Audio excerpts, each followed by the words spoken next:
Paul arrives in Jerusalem around late spring of 58 AD, possibly near the time of the Feast of Pentecost in Acts 21:17. Arriving in Jerusalem, he visits James and delivers his offering from the Gentile churches, and soon afterwards goes to the temple with 4 Jewish Christian converts.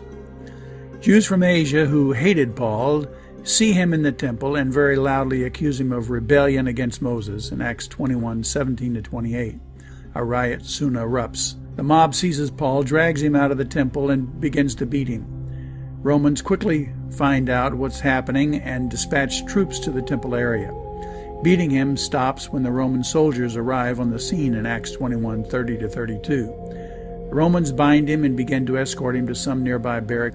As he's led away, Paul requests that he be given permission to speak to the people in Acts 21:33-40. Paul's speech to the mob in Acts 22:1-21, though sincere, only fans the flames of resentment against him. He's led away to the Roman barracks where they want to scourge him to find out why the people rioted against him. Just before his scourging, he tells a Roman centurion that he is a Roman citizen, so that the commander immediately cancels the scourging in Acts 22:25-29. The next day, the apostle is released from his bonds and brought before the Sanhedrin to have them determine what caused the tumult in the temple in Acts 22:30. His defense before the Jewish religious leaders accomplishes little, Acts 23:1-10.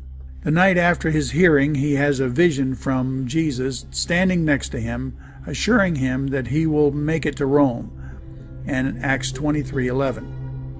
Some 40 zealous Jews conspire with the chief priests and elders to have him murdered as he travels to meet them a second time. Paul's sister's son hears about the plot against his uncle and informs the Romans in Acts 23:12-22. Paul is soon escorted out of the city by night with 200 Roman soldiers in Acts 23, verse 23-24, who take him to Caesarea, where his case can be heard. When he arrives in Caesarea, Governor Felix decides to keep him in the praetorium of Herod, Acts 23:35. Paul is kept as a Roman prisoner in Caesarea from early summer of 58 AD to the early autumn of 60 AD, nearly 3 years. In Caesarea, he defends himself several times while he is a prisoner in Acts 24. He is found to have done nothing worthy of imprisonment or death, but in the course of his trials, he appeals to Caesar so that he's not released back to the Jews. Then in the autumn of 60 AD, Paul, along with several other prisoners, board a ship bound for Rome. The prisoners are escorted to Rome by a Roman centurion named Julius in Acts 27:1-2. From Caesarea, Paul, still a prisoner, sails to Sidon with Luke and Aristarchus of Acts 27:1-2. From Sidon, the ship hugs the coast near Antioch.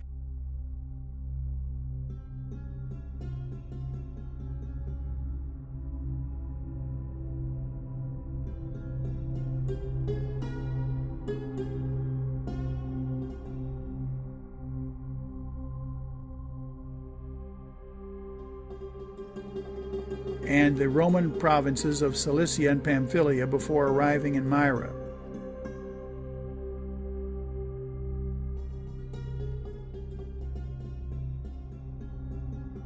Myra they board another ship bound for Italy, but because of the winds, however, the ship is unable to sail directly to Italy. Instead, the ship hugs the coast until it arrives near Cnidus, where it turns southward towards the island of Crete in Acts 27:3-7.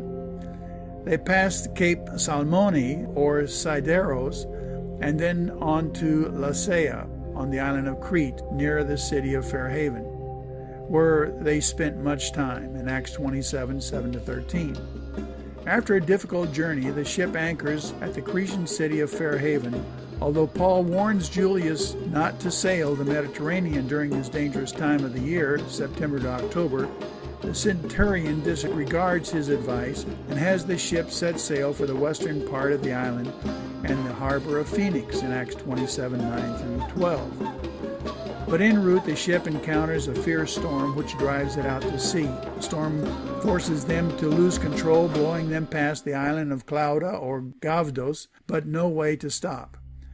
The strong winds and overcast skies, which hide the sun and moon, caused the ship to lose all control and disorientation, and throwing things overboard to not go down in the sea, they aimlessly tossed about in the sea for about 2 weeks, from Acts 27:13 to 27. Finally, in the fall of 60 AD, eventually the ship drifts near the island of Malta, where it is run aground. All 276 people on board ship abandon ship. They grab whatever parts of the floating wreckage they can and make their way to the island. Acts 27:37 to 44.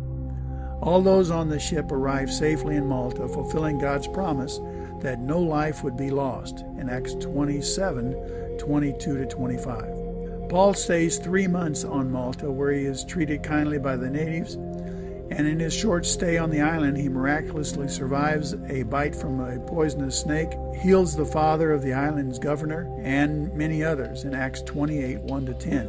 He then boards a ship wintering at the island and sets sail for Syracuse on the island of Sicily.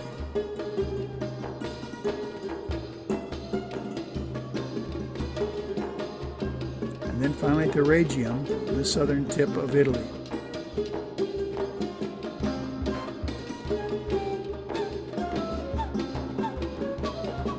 They eventually arrive at the Italian port city Puteoli on the western coast of Italy, where he stays for 1 week with Christians in the area, Acts 28:11 through 14. He is then taken to Rome on the well-known Appian Way Road in Acts 28:14 to 16, and the Appii Forum. This is an ancient post station or market town on the Via Appia, 43 miles southeast of Rome, where they stopped on their march to Rome, and believers from Rome came this far to meet Paul when they heard that he had landed at Puteoli. From the late winter of 61 AD to the early spring of 63 AD, Paul is imprisoned in Rome. Well, Rome ruled the world from England to North Africa, from Syria to Spain. It is estimated that 1 in every 4 people on the globe were under the Roman rule. Rome had a population of about 1 million inhabitants, which would be the largest city in the Western civilization until the 19th century. 1 in every 3 persons in Rome was a slave of some sort. It's hard to imagine the power, luxury, and intimidation and overwhelming odds against anything opposing the Roman rule and pagan gods. Yet Paul was fearless. It was so frightful that 2 Timothy 4:17 says that no one supported Paul and everyone deserted him. Although Paul was a prisoner in Rome, he was allowed to live by himself in a rented home, guarded only by a Roman soldier in Acts 28:16. He is able, therefore, to receive visitors and continues to preach the gospel and to speak with Jewish religious leaders in Rome in Acts 28:17 to 31. In about 62 AD, Paul wrote Ephesians before Timothy came to him, according to Ephesians 1:1. Also in 62 AD, Paul wrote Philippians while he was a prisoner, according to Philippians 1:7 and 4:23, and he was also with Timothy in chapter 1, verse 1. Paul wrote Colossians from prison, according to Colossians 4:18, at about 62 AD, when he was accompanied by Timothy and a fellow prisoner, Aristarchus, in chapter 4, verse 10. Paul, with Timothy, wrote Philemon from prison as well in 63 AD, in Philemon 1. The serious persecution of Christians by the Romans, especially by Nero, would begin after 64 AD, especially in the Colosseums, which would be just after Paul's release from prison. Paul never quit from the day he met the living Savior. His tireless efforts set the pattern for pioneer evangelism regardless of the cost. The story of the acts of the Spirit continue leading and empowering Christ's followers to reach out to a lost world that still has never heard of the Savior.